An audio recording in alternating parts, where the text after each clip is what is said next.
är det avsnitt 3 i vår serie att hitta rötterna. Och idag ska vi prata om hur cirkeln slut när Kiss hyllar sin största förebild någonsin. Vilka är det? Led Zeppelin. Ja, det är inte den största, men den är säkert god tvåa kan jag tänka mig. Ja, men vilken är det som är etta då?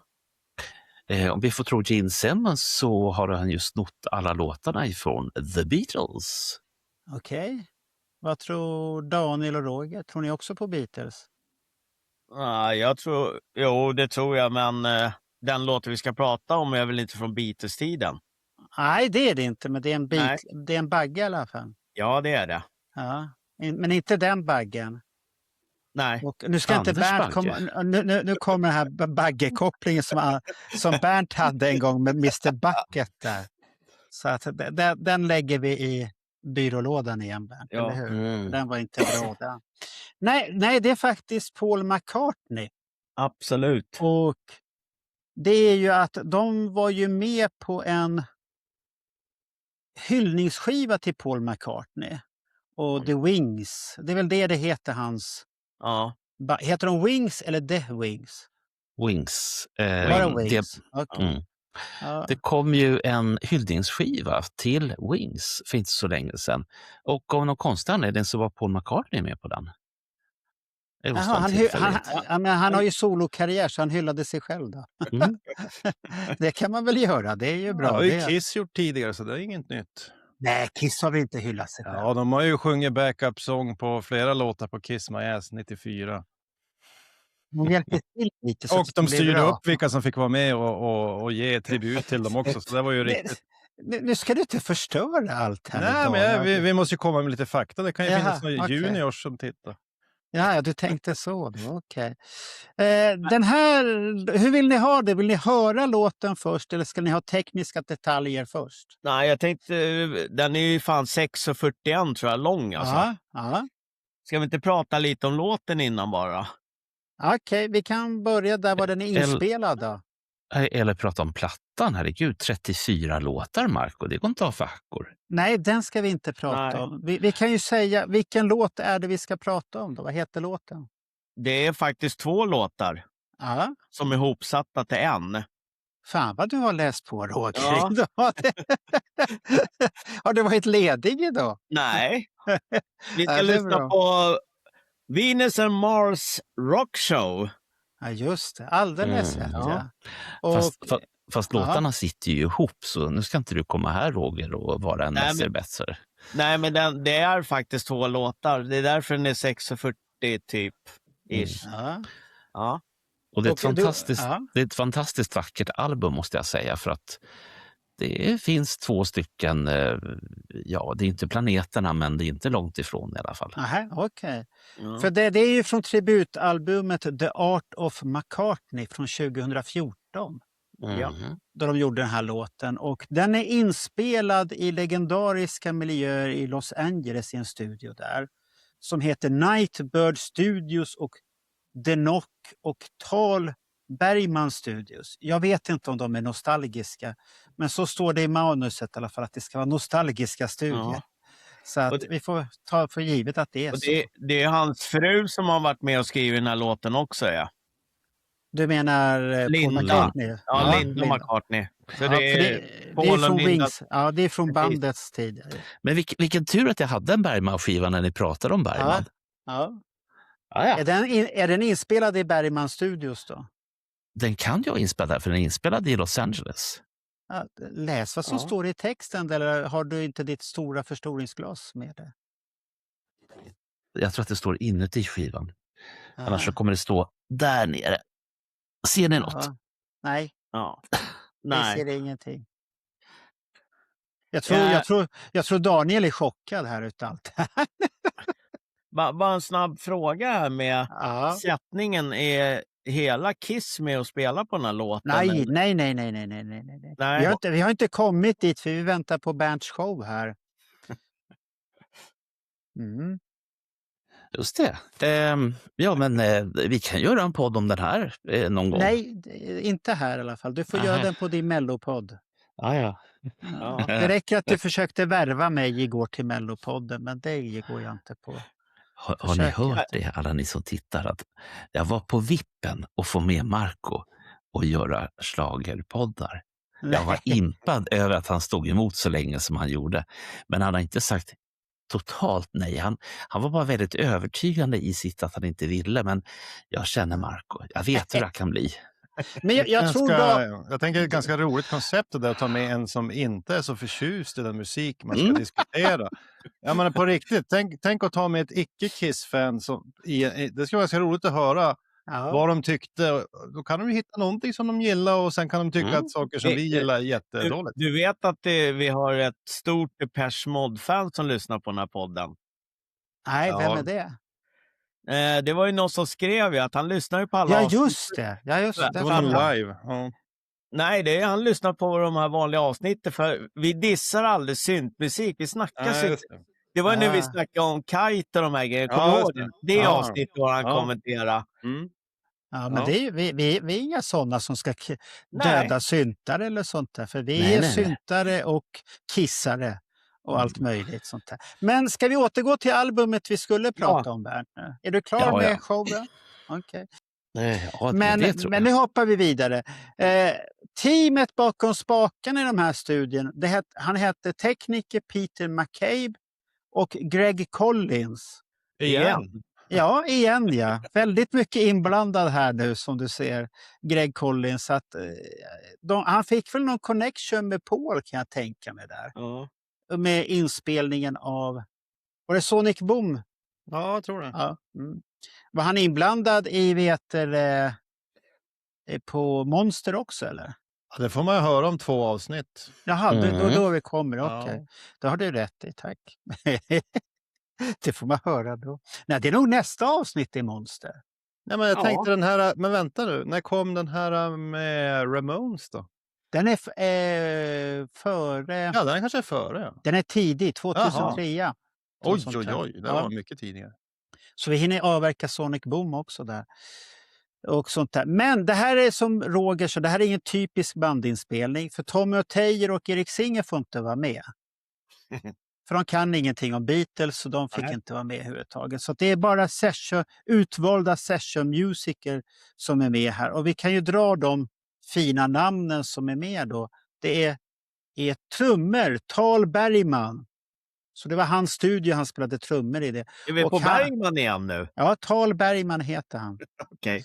Och han är tungviktare som har spelat med Billy Idol och Rod Stewart. Ja. Vi pratade ju nu här, märkte jag, på årskrönikan 76. Då var Rod Stewart med där, för det var något förband som hade...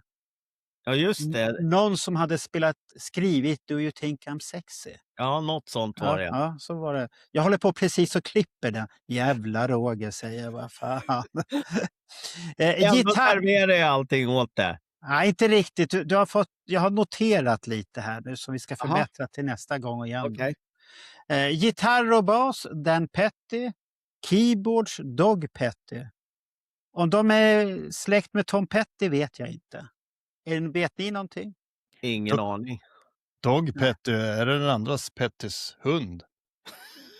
Nej. Han har fått vara med och growla lite. Ja. Han har spelat keyboards. Han vet du vad han tyckte den där Dog om inspelningen? Han tyckte det var lite rough. Har du någon sån här Göteborgsskämsperiod? Jag tror jag har. Men jag gillar dem. Continue. Körerna. Sen finns det en fylliga kören som skapades av Jason Page, Maya Sykes och Kina Ramsey. Så det var en proffskör på den här för att det skulle bli så bra som möjligt. Ja, men om man tänker på hur de spelar in den här typen av album så är det ju ofta så att de verkar ju ha ett band som spelar in det mesta instrumentala och sen plockar man in artisterna och sen får de väl skruva till lite grann eller lägga till något instrument. Jag kommer ihåg första gången jag reagerade på det var den där Ace-tributen som kom 96. Ja, just det. Som heter Spacewalk eller någonting. Det var jättefina namn på baksidan. Men sen lät alla låtar ganska likt och då visade det sig att de kom in, till exempel jag tror Yngwie Malmsteen eller John Norum var med på en låt. Då hade de bara kommit in och spelat ett solo liksom. Och Så att lite tråkigt kan jag tycka att inte bandet får sätta sin prägel, utan man får egentligen en färdig produkt och så får man lägga till lite till på den, men inte liksom styra upp. Så det verkar vara rätt så uppstyrt som du säger. Ja.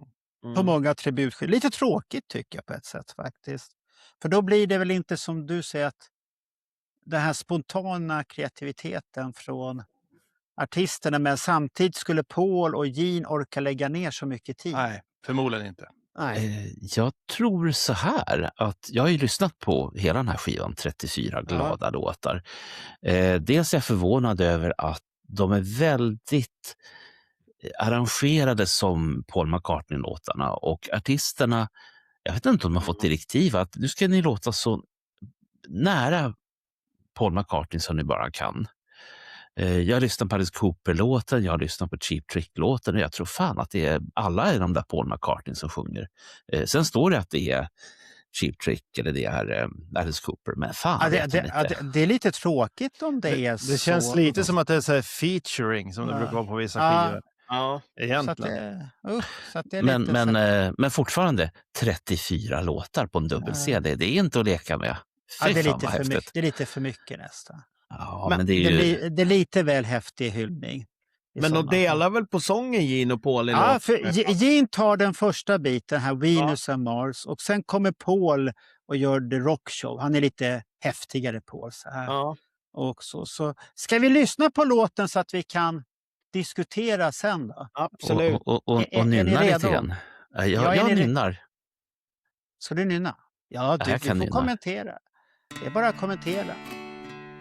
Är det tillräckligt högt nu då? Ja. Det här är fint. Bra gitarr, Marco.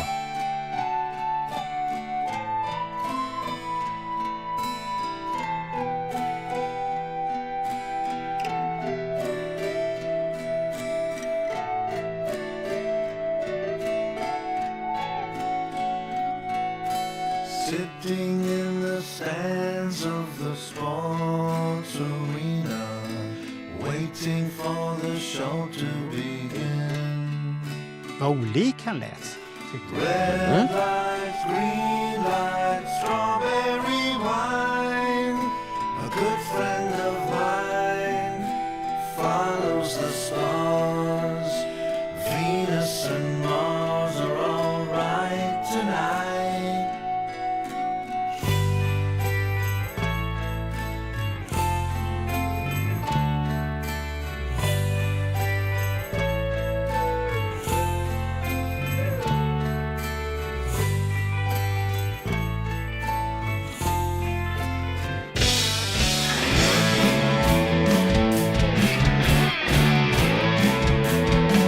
Gene hade en rätt så lätt av det.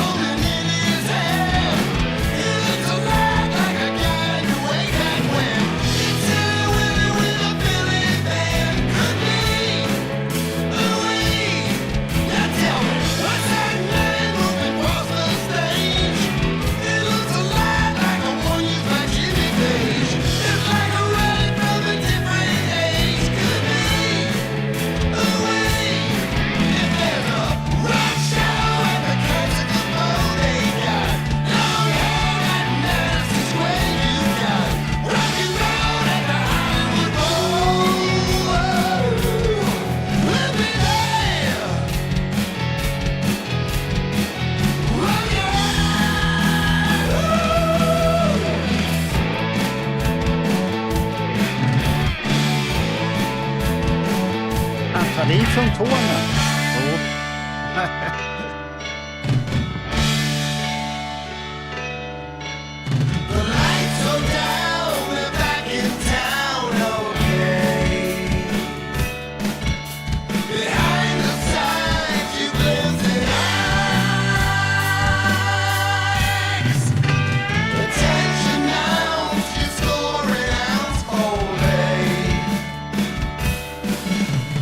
Temperatures rise as you see the whites of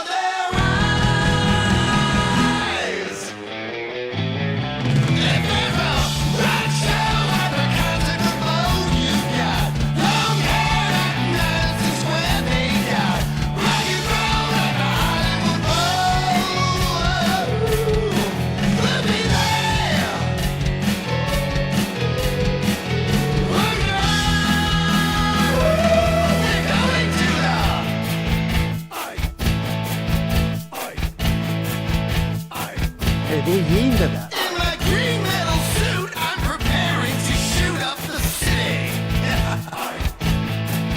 I'm gonna bring you at the end of my nose, makes me look rather pretty. Yeah. It's a pity there's nobody here to witness the end.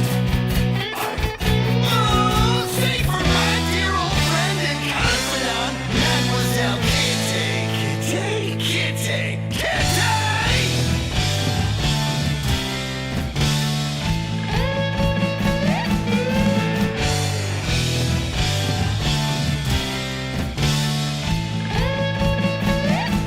What that man moving to and fro, that devil leader doesn't seem to be reading low.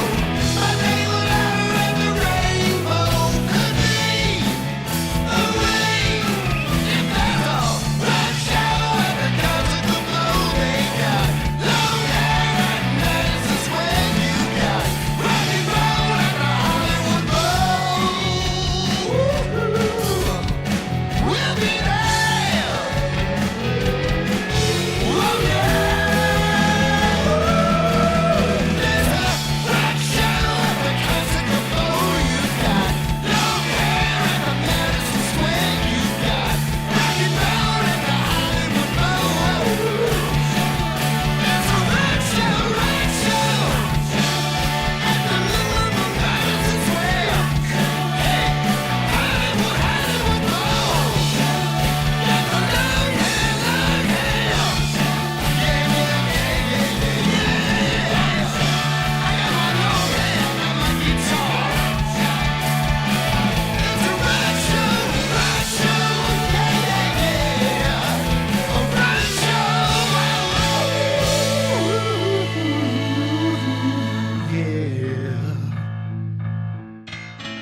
Ja, just det, nu kommer det här lugna partiet.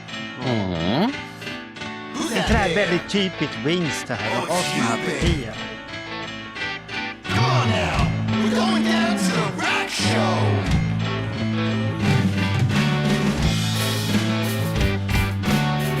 Remember last week when I promised I was gonna buy a good seat at the rock show? Well, get your dress on. Hey, so we're going straight. Hey, we can't be late. Come on, we got a date. We're going to the rock show. Ja. Vad tyckte ni? Det här är bra grejer. Riktigt bra grejer. Ja, han sjunger ju nästan om sig själv där. Long hair och Madison Square Garden och alltihopa. Ja, han hyllar ju Jimmy Page också. Ja, och det är rockshow i det hela. Så att Ja. det, Ja, men när du pratar om rösten så tycker jag Gene har ju den här rösten som han hade lite på slutet. Något Ja. nasal låter den lite grann, men fortfarande kan han ju sjunga ganska vackert. Men han försvinner ju ganska fort och sen blir det en Paul-låt. Och Ja. Paul har ju kommit till den här delen av sin karriär då det är lite ansträngande när han tar i. Men han ger ju verkligen järnet i den här låten. Det tycker jag var kul. det gör han. Det kan Däremot man är det ju säga. något jobbigt för öronen när han ligger på de där höga tonerna. För han har ju det här nästan att det krackelerar. Det blir lite jobbigt att lyssna på en längre tid. Men jag tycker han gör ju bra försök. Och falsetten sätter han ju fortfarande. Han kan ju ta de där höga tonerna på ett fint sätt. Så att tapper insats från både Paul och Gene tycker jag.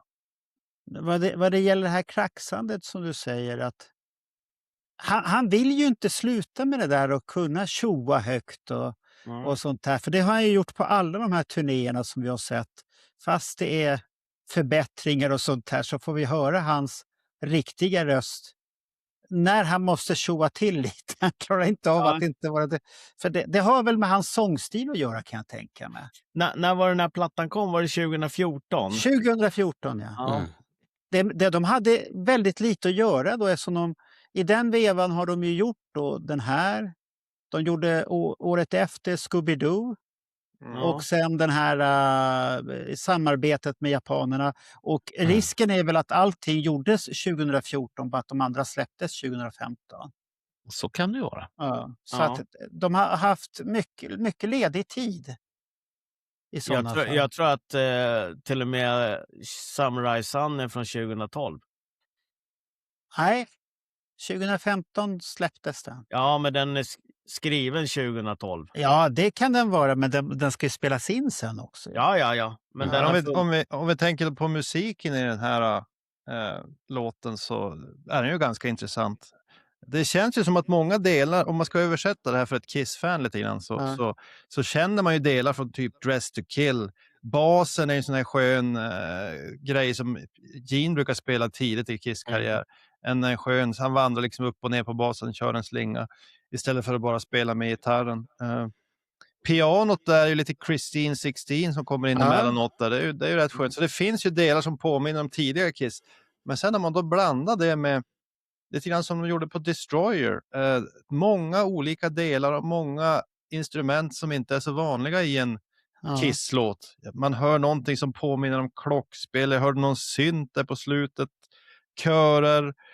Och sen är ju låten, det är ju så många delar i låten och för ett simpelt Kiss-fan som mig så blir det lite besvärligt när det blir så avancerat och det blir lugna partier och det blir en brygga, det blir två bryggor, det blir lite för mycket. Så att, om de har fått göra den här själv, och vi var ju inne på det lite grann, att de kanske inte har fått sätta sin prägel så mycket på låten. Nej. Tänk om man fick fått göra den här själva och liksom, då hade jag hoppats att det var lite mindre Destroyer och lite mer Dress to Kill och att man hade bantat bort lite grann. Gjort den 3 minuter och behållit basen, pianot och sången och sen skala bort lite av det här andra. För nu blir det lite grann som Great Expectations på Destroyer. Det blir lite för mycket för i alla fall för mina öron. Jag tycker den har lite Kiss-feelingen ändå, den här låten. Alltså, det har den. Alltså. Ja, men det är det jag säger, att det finns i den Kiss-känslor, men man skulle ha behövt forma den lite mer som efter Kiss. Men nu är det är ju en hyllning till Paul McCartney, så det ska väl låta som Paul McCartney, men man hade velat höra en Kiss-låt. Det är ju inte riktigt en Kiss-låt, utan det är Kiss har bidragit till en färdig låt, tror jag. Bernt, sluta knäpp. Lägg undan det där. Du har ingen autism eller någonting, så lägg undan det där, Bernt. Fan. Men det jag satt och tänkte på en sak här. Om man tar bort de här proffskörerna och kanske hade haft med Gene Simmons, Paul McCartney, nej inte Paul McCartney, Gene Simmons, Eric Singer och Tommy Thayer och körat bakom Paul och Paul själv också körat. Hade det kunnat bli lite annorlunda och lite mer rockigare åt Kiss-hållet då? Jag tror att det är svårt när de inte får sätta sin prägel på musiken. Då går det inte att göra så mycket, utan då får man ta det för vad det är. Men hade de fått göra det så tror jag det kunde bli en jättehäftig 70-tals rockrökare. Lite mer åt Kiss-hållet om man säger då. Ja, för den här plattan är ju som sagt det som vi pratade om innan låten. Den är ju på sätt och vis färdig. Det är färdiga arrangemang. Och sen så har ju världsartisterna fått sätta sin prägel i begränsad omfattning. Och ni som inte har hört den här plattan, det finns drömmande på samma sätt som att Gene Paul-låten finns som singel. Och det gör ju att jag tycker att den det är väldigt mycket att lyssna på. Det är bra grejer om man gillar McCartneys låtar, både från McCartney, Wings och Beatles-tiden. Det finns ju andra artister som har satt lite mer sin prägel på Beatles-låtar. Jag kommer ihåg kan det vara sent 80-tal eller tidigt 90-tal, när Aerosmith gjorde Come Together, som är en låt från 69. Och den tyckte jag blev bra och kändes som Aerosmith. Så det går att göra. Och hade Kiss fått göra en Beatles-låt som ska passa dem, så finns ju mängder. Jag menar, tänk att höra liksom Twist and Shout eller Sir Standing There, eller det finns ju med Obladi Oblada skulle vara ganska kul. Alltså många sådana där låtar som ska passa dem jättebra. Det finns ju på den här från 90 när de kör någon akustisk gitarr och spelar. Nere i Kari med där någon backstage-inspelning där. Ja, de gillar ju Beatles väldigt mycket. Med Beatles harmonin och kören också. Men det finns en sak som stör mig i den här låten väldigt mycket, och det är första delen med Gene. Jag gillar inte låtar där man sjunger som likadant som melodin går. Okej. Alltså, melodin går exakt som han sjunger och de har dragit upp det så mycket också så att melodin ligger nästan i kant med sången i starten. Och jag gillar inte den typen av låtskriveri helt enkelt. Så du vill lämna in någon slags protest mot första Nej då. biten? Absolut inte. Men alltså, förstår ni hur jag menar? Om melodin går bam, bam, bam, bam, bam och så sjunger man bam, bam, bam, bam, bam, bam. Det blir jättekonstigt. Mm. Ja, nu när vi har nämnt lite covers och sånt där, vi får inte glömma bort, det var inte Motley Crue som gjorde Helter Skelter. Jag fattar inte att det var varken att det handlade om Mason Family eller att det var en Beatles-låt, för jag tyckte den var bra när jag hörde den. Men de har ju en del sådär riffbaserade. En som jag tänkt på är den här bam, ba-da-da-da-di, da-di-da-da-da. Vad heter den? She's a pleaser. Daytripper. Den hade jag velat se med Kiss. Ja, den brukar Kiss köra på soundcheck emellanåt, så det finns inspelat. Ja, det riffet är ju blytungt. Så det finns grejer. Ja, jag tror att det finns från 94 eller någonting. De kör en massa konstiga låtar. Undrar om det är därifrån den finns Daytripper på någon. Ja, från soundchecken i Chile. Ja. Ja, Paul Stanley ska ha sagt, som är ett citat från honom, att han tycker Beatles var mallen för allt vi ville göra. Ja. Det har han sagt i samband med inspelningarna för den här grejen då. Så att, men jag skulle nog säga Beatles kanske var inspirationen, men allt det andra har de nog fått lite från andra band från 70-talets början där, kan jag tänka mig. Lite influenser hade de ju. Paul Stanley tog till exempel sitt förnamn efter Paul McCartney. Ja, så det finns en del sådana där referenser. Vad sa du, Roger? Nej, var det inte Paul som påstod om Beatles inte hade funnits så hade Kiss inte funnits heller. Nej, men då kanske hade funnits något annat band som hade skapat. Men Beatles gjorde ju väldigt mycket. Precis som Elvis gjorde så gjorde Beatles samma sak. Ja, för tänk efter när vi lyssnar på Walton för del 1. Jeans tidiga låtar. Alltså, det är ju Beatles rakt av i princip. Alltså. Ja, han älskar ju Beatles. Och han har ju några band han älskar. Han älskar ju ABBA också väldigt mycket. Det är ett väldigt band som ligger han nära hjärtat. Men vi kan väl säga att vi var nöjda med den här inspelningen i alla fall. Ja, absolut. Jag var nöjd i alla fall.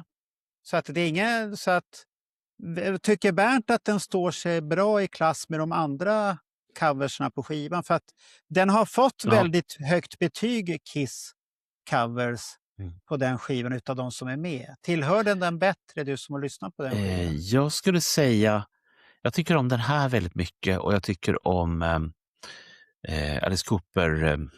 Fan, borde jag haft den där listan uppe här. Ja. Men Alice Cooper gör en cover på, är det Helter Skelter? Eller? Ja, och sen är Cheap Trick, som jag också har sagt, de tycker jag väldigt mycket om. Och sen övriga låtar, om man skiter i att det är artister som jag kanske inte bryr mig om, så det låter bra alltså. Ja. Det är 34 jävla massa låtar. Det är ju... Ja, det är mycket. Det är mycket tolkningar. Det är mycket musik alltså. Det är väldigt mycket tolkningar att lyssna på i sådana fall. Men det är lite spännande. Vill man höra lite hur Kiss låter eller hur Beatles låter i en Kiss-klänning så att säga, då finns det ju några. Det gjorde inte Peter Criss en John Lennon-låt, Jealous Guy på en av skivorna. Och Ace Frehley gjorde ju någon på de här coversplattorna. Då var det väl, vilken var det? I'm Down, heter den så? Det är väl Beatles? Jag vågar inte svära för jag gillar inte de där coverplattorna. Ja, får jag googla den. Ja. Men det finns ju mycket. Och sen har du ju de här, om ni har sett, man kan ju tycka vad man vill om AI, men det finns den här roliga grejen som har kommit. Någon som la ner rätt så mycket tid och gjorde Kiss Goes Beatles. Har ni sett det? Ja. Han gör en hel LP i... Jag kommer inte ihåg om det var Rock'n'Roll Over eller det är någon Kiss-LP, de här större. Han har helt gjort att de låter Beatles och så ser de ut som Beatles också samtidigt på den här coverbilden han har. Och den kan vara rolig att lyssna på, men man får ta för vad det är. att det är AI och tar det inte på allvar och blir inte arg för någonting. Det finns ju massor med olika sen. Det finns hela Dynasty, typ rockabilly. Ja, ibland kan det vara rätt så skönt. För jag har spelat någon sån skiva i butiken och det gör att många kunder som jag kommer in, de blir lite så här konfunderade. Vad fan är det här för någonting? För de känner igen rösterna men de kan inte placera skiten överhuvudtaget. Men det är ju AI-genererat allting och då ska man ändå påpeka att Reggae Kiss är inte AI, de spelar faktiskt som det låter. Ja, Reggae Kiss aldrig. Vem har påstått att de är AI? Nej, men det är så de inte tror att det är AI också. Nej, det är absolut inte AI. Det är ett jävla bra band. Ja. Men inte så uppskattade som jag hade hoppats. Många har lite svårt för reggae har jag förstått. Så det är lite konstigt. Ja, Paul gillar väl det där? Ja, men de vart aldrig bjudna till en kryssning. Nej. Konstigt nog, när man ändå var på väg till Bahamas och allt det här. Och det passat perfekt. Ja. Och det var ju som så, och det här tycker jag är lite coolt. Det finns en enda originallåt utav Reggae Kiss. Och det var just den här när de försökte muta sig till den här lilla. Ja, men då kom ju covid och sen la de ner kryssningen. We want to play on the Kiss Cruise. Oh yeah. We want to play on the Kiss Cruise. Listen up. Salt and pepper like plus and minus made to be together like reggae on a Kiss Cruise. It's the most natural thing in the world. The ultimate bonus, like the sun on Jamaica. Can't get much better. This match made in heaven. Why haven't you called us? We've been waiting forever. We were made to be playing on that sea. It's our destiny. Can't you see? We want to play on that Kiss Cruise. Want to play on the Kiss Cruise. Oh yeah. We should be playing all night long. Want to play on the Kiss Cruise. That's right. We coming. Mr. Simmons, Mr. Stanley, listen, won't you understand me when I say Want to play on the Kiss Cruise. we should be playing on your Kiss Cruise.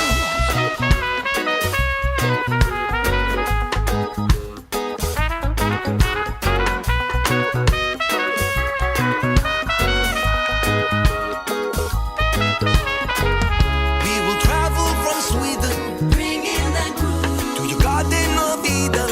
Make the crowd move. Our goal has always been this trip. Reggae-fying your ship. Don't let these things slip. We want to play on your Kiss Cruise. Want to play on the Kiss Cruise. We want to play.